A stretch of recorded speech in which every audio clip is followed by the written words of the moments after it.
Hi, I'm here tonight on the show. How's everybody doing tonight on a Wednesday? We are kind of loaded here tonight on a Wednesday. We got a bunch of stuff to talk about here tonight on a Wednesday. All right, ladies and gentlemen, let's start like we always do with the NFL and work ourselves around the sports and then into the wrestling world. We got some LA Chargers news. Chargers head coach Brendan Staley on injured tight end Donald Parham Jr. He's week to week on that, just still being patient, but hopefully next week we can kind of start facing him into the work. He's progressing, but I would say more week two, man. These fucking Chargers, man. I remember Antonio Gates was always fucking hurt for them, and now this fucking tight end Donald Parham is also hurt. But hopefully he can be okay, man. He's ate today. Could be back soon. Let's see here, man.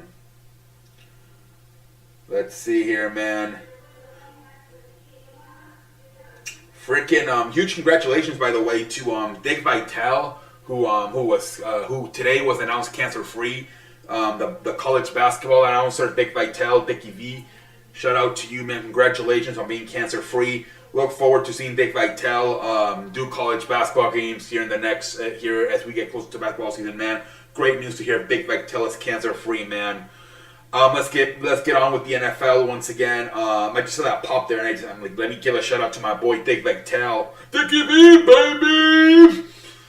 But yeah, congratulations. Fucking Aaron Rodgers today, man. Supposedly he was pissed off at practice. And this is what happens to me. This guy is getting paid $50 million a year.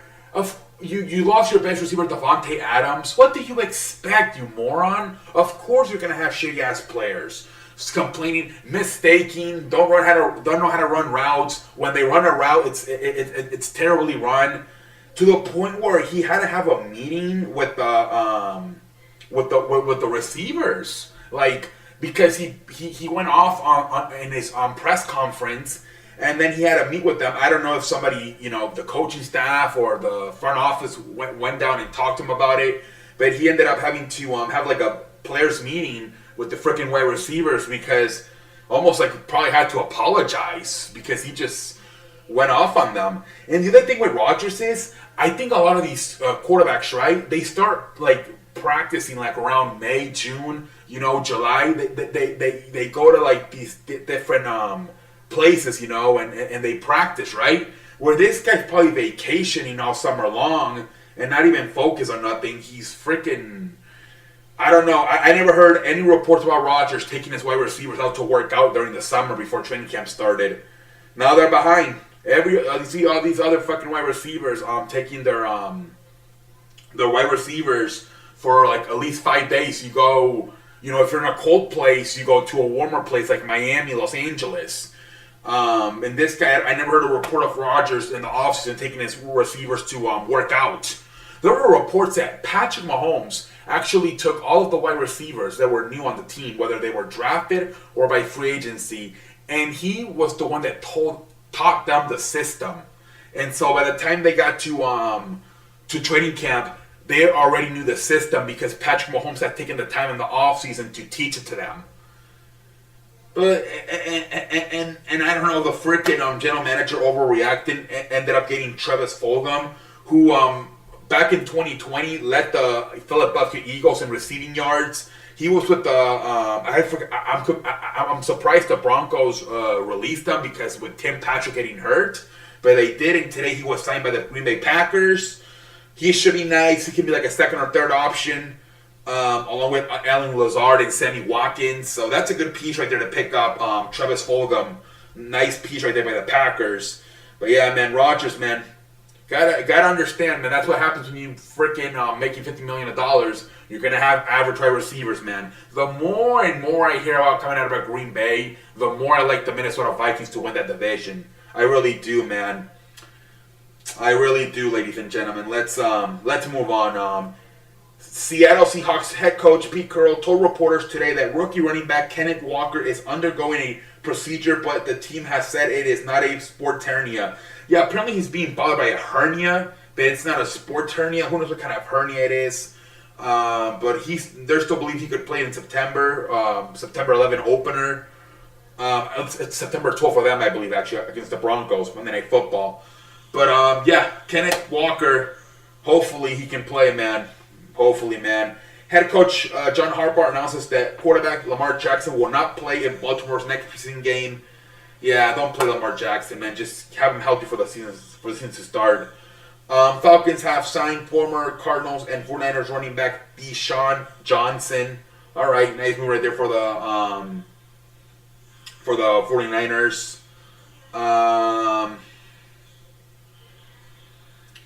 Colts tight end Drew Ogletree got hurt in practice. Oh, damn. Hope he's okay. Let's see here. Sources, this is Dan Graciano. Sources close to the Deshaun Watson situation believe a resolution could come today or tomorrow. Recent talks between NFL and Watson reps have high-standard hope that they can reach a settlement without Peter Harvey having to rule, but it's unclear how much longer he will wait. Yeah, I mean, right now we're waiting for Peter Harvey. The commissioner, Roger Goodell, wants a full year. Obviously, right now, Sue Robinson said only it should be 6 games. So we'll see what happens, man. We'll see what the hell happens. Reports are that, well, obviously we saw the game last week. He looked terrible in that game he played. And then they're saying that there's videos going around on Twitter that he hasn't looked all that good in training camp either. So you got to wonder how focused Deshaun Watson is, man. Really how focused he is. But yeah, Peter Harvey, hopefully he makes a decision of how many games he will be suspended. We'll see. But yeah, because Sue Robinson said it's at 6. But this, whatever Peter Harvey says, is going to be more official. So we'll see, man. Yesterday, ESPN announced their Sunday Night Countdown crew. Today, they announced their Monday Night Countdown crew. And it is adding former quarterback Robert Griffin III, along with Booger McFarland, Steve Young, and obviously Susie Colbert will be the host, and occasionally guest appearances from former NFL quarterback Alex Smith. All right. So we'll see. I don't know why people love Booger. ESPN freaking loves Booger McFarland. I really don't get it, man. Not as much personality on this one. I mean, you got Trey Young, but Steve Young. But outside of Steve Young, there's not a lot of personality, man. Let's see what kind of personality Robert Griffin brings. You're also gonna have Adam Schefter in there, but we'll see, man.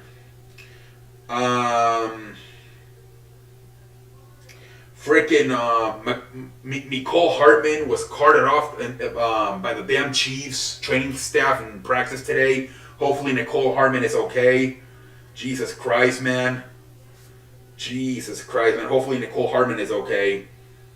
And then Darwin James agreed to $76 million deal with the damn Chargers. So Darwin James gets his fucking money, man. Congratulations, Darwin James. Darwin James and the Chargers have agreed on a massive 4-year, $76 million extension, which averaged $19 million a year and reset safety market. So congratulations, fucking Darwin James, man. But that's all, man. A lot of NFL news right there. But that's about it, ladies and gentlemen. And the NBA, we had the damn schedule come out today, which to me, most of it got leaked out already. We know it's going to be freaking Sixers, Celtics, and Lakers, Warriors, October 18. We already fucking know that shit, man. I don't know. I feel like this NFL, it's not as big as the NFL schedule coming out, the NBA. They leak all of it before the official date. And by the time it comes out, it's like everybody knows what the fuck's going on. All the opening games on October 18 got leaked out. The Christmas games got leaked out. What's the point, man? Jesus Christ, man. And then in other news, LeBron James re-signed with the Lakers. For a 2-year extension worth $97 million. which he will be he will be with the Lakers until the summer of 2025. So we'll see, man. Lakers, man. Jesus Christ, LeBron James, man. $97 million. I believe now he's made over $500 million in his 20-year NBA career, plus another $500 million off. That makes him a billionaire. First, he's like I think the first active athlete that he's still playing, and he's already a billionaire. Jesus Christ, man. LeBron James. Jesus Christ, man. And they're saying the deal could increase. Let's see here. Right now it's 2 years, $97 million. Deal can increase up to $111 million if the salary cap were to go up. Wow! So it can go from freaking $97 million to $111 million if the salary cap goes up by 2024. That shit's crazy, man. Jesus Christ.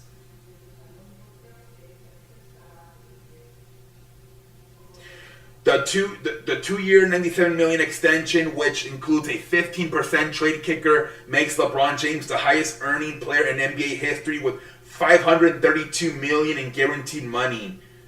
Jesus Christ, man. He's made over $500 million in guaranteed money, man. This shit is crazy. Freaking LeBron James, man. He was entering his final year, which is gonna fucking pay him $44 million this year. Jesus Christ, man. But let's move on to freaking baseball. We'll see what the Lakers do, man. Supposedly they're offering the 2 first-rounders for Kyrie Irving, but the Brooklyn Nets do not seem to be interested. So we'll see what the hell happens, man. Let's go into damn baseball, man. White Sox are likely landing spot for Albert Andrews. It's not official yet. Yeah, the White Sox lost Tim Anderson. So I think Albert Andrews got released by the Oakland Athletics. So the White Sox are the favorite to land Albert Andrews. So we'll see. That'll be a nice little piece for the White Sox. Dylan Betances retired, man. Former All-Star pitcher with the New York Yankees coming out of the bullpen. Freaking retired, man. I think he was on the Dodgers AAA team. He freaking retired today, man. Jesus Christ, Dylan Betances announcing retirement. Wow. That is crazy, man. And yesterday, the freaking the Rangers fired their manager. Today, they freaking fired their president, John Daniels, out as president of baseball. Rangers announced Chris Young, the general manager, is now complete charge. That is crazy, man. Everybody's gone. The freaking the manager, the president, everybody. The Texas Rangers are cleaning house, man. They are freaking cleaning house over there, man. Jesus Christ, man.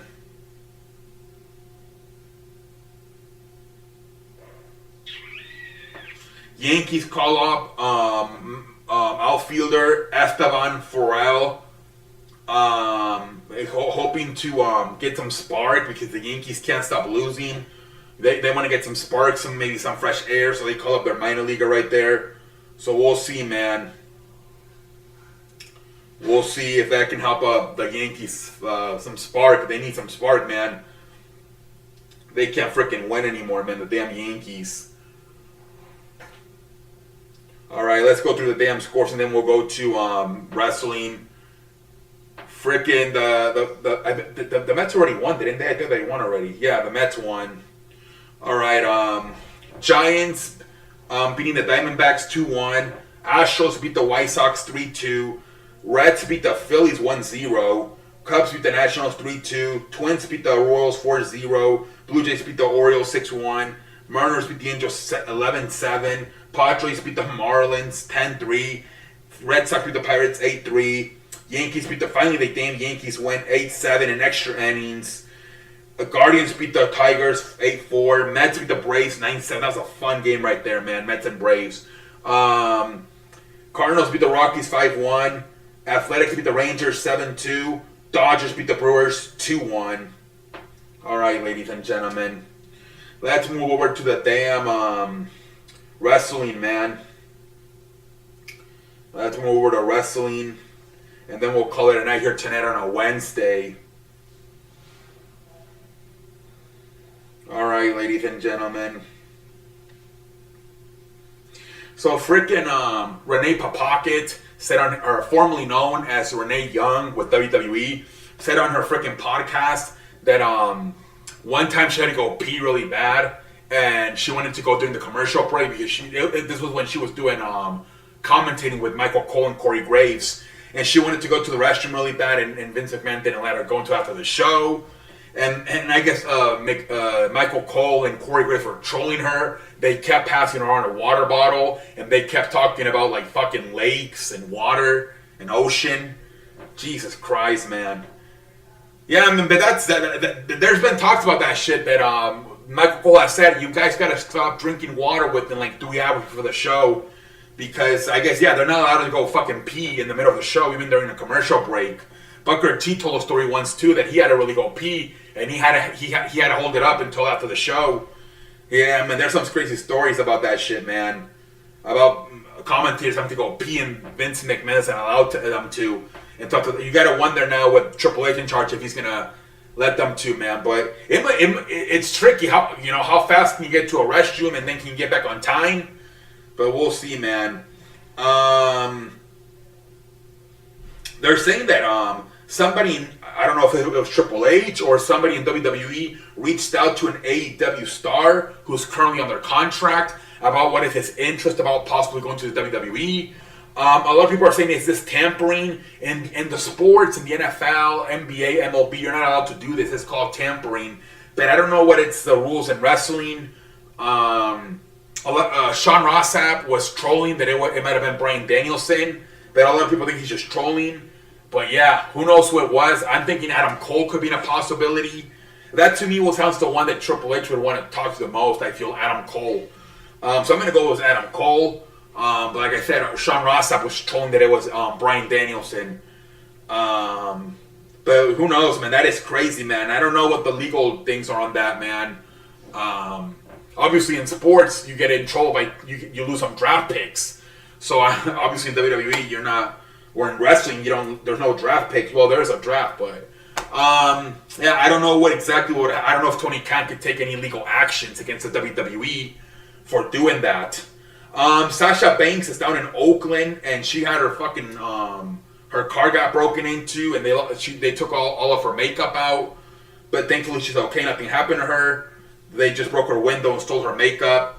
So that sucks. That happened to Sasha Banks, man. That really sucks.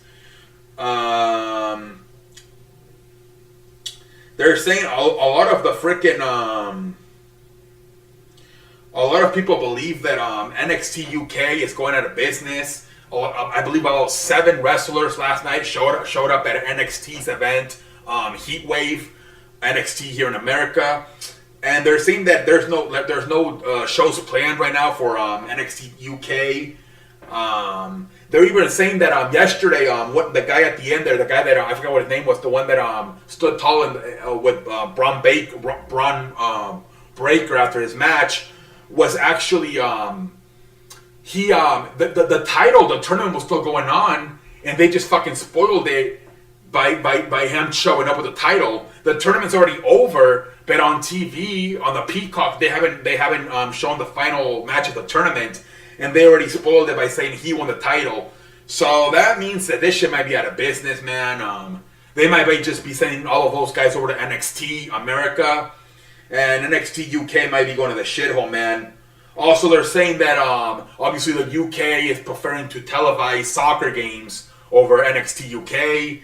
So, I mean, yeah, a lot of people are saying that NXT UK is going out of business, man. And a lot of the stars are just going to go to NXT in America. There were talks about expanding to, NXT Japan, NXT Saudi Arabia, but obviously this is not a good sign that being that NXT UK might go to the shithole. But yeah, man, and a lot of people are wondering with rumors about a draft coming up here in September after Clash of the Castle and NXT Heatwave, a huge event being over yesterday. A lot of people are wondering how many of those NXT guys could be WWE main roster bound. Something to keep an eye on too. Yeah, But yeah, man, the Raw ratings are up. They were number one in cable on Monday night. I believe it was 1.8 million. The third hour it usually drops. It stayed, and like I told you guys, I think Triple H is using that strategy of what should be the main event. He's putting it in the beginning of the third hour. This week it was Bobby Lashley and AJ Styles, so people stay. They don't tune out in that third hour because he knows people are gonna watch the end of the show no matter what, just in case something happens. So he's putting on like what should be the main event. He's putting on at the start of the third hour, and he's putting kind of an average match as the main event. It's kind of a good strategy, I guess, because it's more likely people are gonna change the channel and stop watching in the middle of the show, especially at the start of that third hour, where you know people, whatever you do, they're gonna come in and watch the final 10 minutes. So it's kind of a good strategy, I guess, but it sucks because you want the ending to be good. Whether we saw on SmackDown with the great match between Shinsuke Nakamura and Gunther for the Intercontinental Champion, or you want it to be a cliffhanger, like what we saw with Dexter Lumis getting arrested at the end of last week's show. You know, you just don't want to see an average match ending it. A match that there's nothing on the line between Austin Theory and Dolph Ziggler. But I think this is why it's a strategy he's doing to keep people watching in the middle of the show. But yeah, the ratings are up. The third hour's even doing good. So we'll see, man. But that's it, ladies and gentlemen. Until next time, I thank you for watching.